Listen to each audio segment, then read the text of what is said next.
नमस्कार, हिमाचल न्यूज में आपका बहुत बहुत स्वागत है।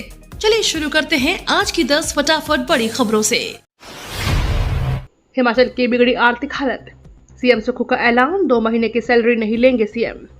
हिमाचल प्रदेश के मुख्यमंत्री सुखविंदर सिंह सुक्खू ने राज्य की खराब आर्थिक स्थिति से निपटने के लिए एक बड़ा ऐलान किया है। उन्होंने खुद अपने विधानसभा क्षेत्र के सदस्यों और मुख्य संसदीय सचिवों के साथ मिलकर अगले 2 महीने तक अपना वेतन और भत्ते नहीं लेने का फैसला किया। उन्होंने विधानसभा के अन्य सदस्यों से भी अपील की है कि वे स्वेच्छा से अपना वेतन और भत्ते छोड़कर राज्य के लिए संकट में मदद करें। यह घोषणा मुख्यमंत्री ने हिमाचल प्रदेश विधानसभा के सत्र के दौरान कही। उन्होंने राज्य की आर्थिक स्थिति पर गहरी चिंता व्यक्त करते हुए कहा कि कई कारणों से राज्य की आर्थिक स्थिति बेहद नाजुक है। खस्ता हालत के बीच हिमाचल के लिए खुशखबरी, इस प्रोजेक्ट से हो गई 351 करोड़ की कमाई। खस्ता माली हालत का सामना कर रही हिमाचल प्रदेश सरकार को चंबा जिले के हाइड्रो प्रोजेक्टों से करोड़ों की कमाई हो रही है। विधानसभा में यह जानकारी सामने आई है। जुराह के विधायक हंसराज के सवाल के लिखित जवाब में मुख्यमंत्री सुक्खू ने बताया कि चंबा जिले में कुल 43 निजी और सरकारी हाइड्रो प्रोजेक्ट है। वित्तीय वर्ष 23-24 में प्रदेश सरकार को इन प्रोजेक्टों से 351 करोड़ रुपए 27 लाख की आय प्राप्त हुई है। मुख्यमंत्री ने बताया कि इन प्रोजेक्टों से पिछले वित्तीय वर्ष में 6,335 मिलियन यूनिट्स बिजली का उत्पादन हुआ है। हिमाचल में आर्थिक संकट के बीच सीएम सुक्खू का बड़ा फैसला, कहा 2 महीने बाद लूंगा सैलरी और भत्ता। विधानसभा में मुख्यमंत्री सुखविंदर सिंह सुक्खू ने राज्य की गंभीर वित्तीय स्थिति को लेकर 2 महीने तक मंत्रिमंडलीय सहयोगियों सहित मुख्य संसदीय सचिवों के साथ सरकार में कैबिनेट दर्जा प्राप्त 8 सलाहकारों व सार्वजनिक उपक्रमों के अध्यक्ष उपाध्यक्षों के वेतन और भत्तों को विलंबित करने की घोषणा की है। हिमाचल में आर्थिक संकट के बीच सीएम सुक्खू का बड़ा फैसला, कहा 2 महीने बाद लूंगा सैलरी भत्ता।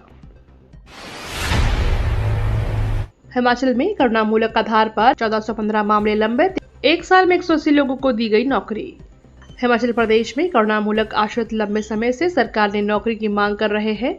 आसान भाषा में करुणामूलक आश्रित का अर्थ है सरकारी सेवाकाल के दौरान यदि किसी कर्मचारी की मृत्यु हो जाती है तो उसके परिवार के पात्र उम्मीदवार को सरकार की ओर से नौकरी दी जाएगी। ऐसी नौकरियों को करुणामूलक आधारित नौकरियां कहा जाता है। करुणामूलक आश्रित लंबे समय से सरकार से अपनी नौकरियों की मांग कर रहे हैं। कंगना रनौत बोली, मुझे रेप की धमकियां मिल रही, मेरी आवाज नहीं दबा सकते। पंजाब के पूर्व सांसद सिमरनजीत सिंह मान के रेप के तजुर्बे वाले बयान पर बीजेपी सांसद कंगना रनौत ने पलटवार किया है। उन्होंने कहा कि आज मुझे रेप की धमकी मिल रही है, इस तरह से वह मुझे धमकी देकर मेरी आवाज नहीं दबा सकते। दरअसल पंजाब के पूर्व सांसद ने कंगना रनौत से उस बयान पर पलटवार किया था जिसमें उन्होंने दावा किया था कि किसान आंदोलन के दौरान रेप होते थे। इसके जवाब में सिमरनजीत सिंह मान ने कंगना पर निशाना साधा।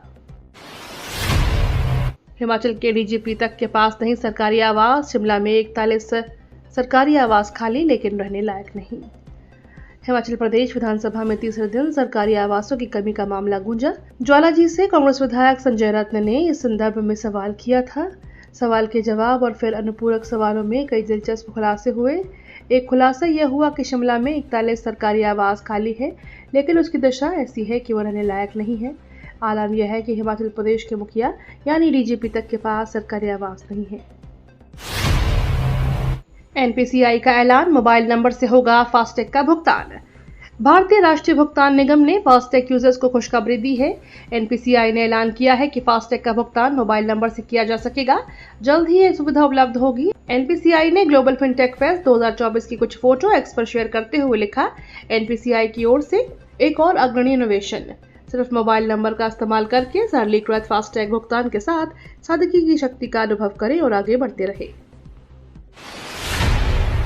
सीएम सुक्खू बोले, ग्रीन हाइड्रोजन संयंत्र का 2025 के अंत तक निर्माण होगा पूरा। मुख्यमंत्री सुक्खू ने विधानसभा सचिवालय में ऊर्जा विभाग के वरिष्ठ अधिकारियों के साथ सोलन के नालागढ़ में निर्माणाधीन 1 मेगावाट क्षमता के ग्रीन हाइड्रोजन संयंत्र की प्रगति की समीक्षा बैठक की अध्यक्षता की। मुख्यमंत्री ने अधिकारियों को निर्माण प्रक्रिया में तेजी लाने के निर्देश दिए हैं। उन्होंने कहा कि परियोजना के लिए निविदा शीघ्र आवंटित की जाए और 2025 के अंत तक प्लांट के निर्माण कार्यों को पूरा करने की समय सीमा निर्धारित की जाए।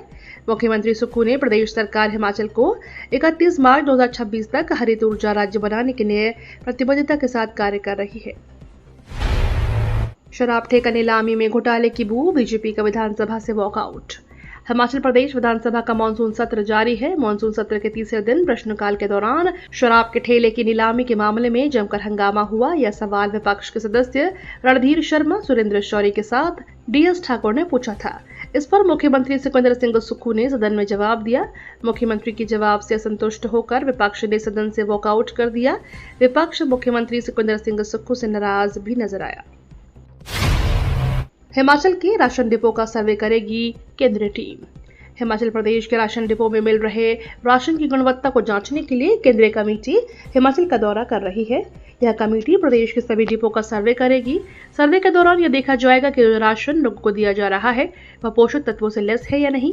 इसके अलावा यह भी जांचा जाएगा कि राशन कार्ड उपभोक्ताओं को समय पर राशन वितरण हो पा रहा है या नहीं। गौर हो कि कई बार डिपो के राशन में दालों, आटा व अन्य खाद्य पदार्थों में कई कमियां पाई गई हैं।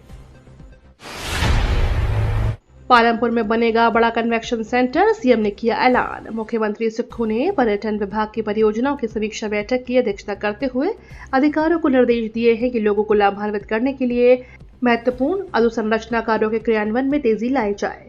मुख्यमंत्री सुक्खू ने पर्यटन विभाग को जिला कांगड़ा के पालमपुर में कम से कम 5000 लोगों की क्षमता वाले सम्मेलन कक्ष निर्मित करने की संभावना तलाशने के भी निर्देश दिए।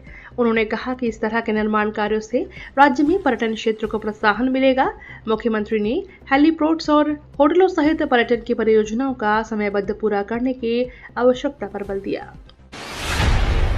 हेलीकॉप्टर सेवा के नाम पर फ्रॉड, 17 लाख की ठगी मामले में पुलिस को मिली सफलता। हिमाचल प्रदेश स्टेट सीआईडी की साइबर क्राइम पुलिस स्टेशन मध्यखंड मंडी ने एक साइबर ठगी के मामले में आरोपी को गिरफ्तार करने में सफलता प्राप्त की है। उप मुख्यमंत्री मुकेश अग्निहोत्री ने कहा कि प्रदेश के लगभग 5000 करोड़ के प्रोजेक्ट केंद्र के पास पेंडिंग है। लग वैली पहाड़ों के बीच समुद्र तल से करीब 14,040 फुट से अधिक ऊंचाई पर एक झील मौजूद है, जो कि 1.5 किलोमीटर के दायरे में फैली हुई है। पूर्व पंजाब सांसद और शिरोमणि अकाली दल अमृतसर के प्रमुख सिमरनजीत सिंह मान ने गुरुवार को बीजेपी सांसद कंगना रनौत के खिलाफ एक विवादित टिप्पणी की। हिमाचल में बढ़ी बेरोजगारों की संख्या, 7 लाख से ज्यादा युवाओं के पास नहीं है नौकरी। हिमाचल में बेरोजगारी बढ़ी है। वित्तीय वर्ष 2021-22 में प्रदेश की बेरोजगारी दर 4% थी, जो 2022-23 में बढ़कर 4.4% पहुंच गई है।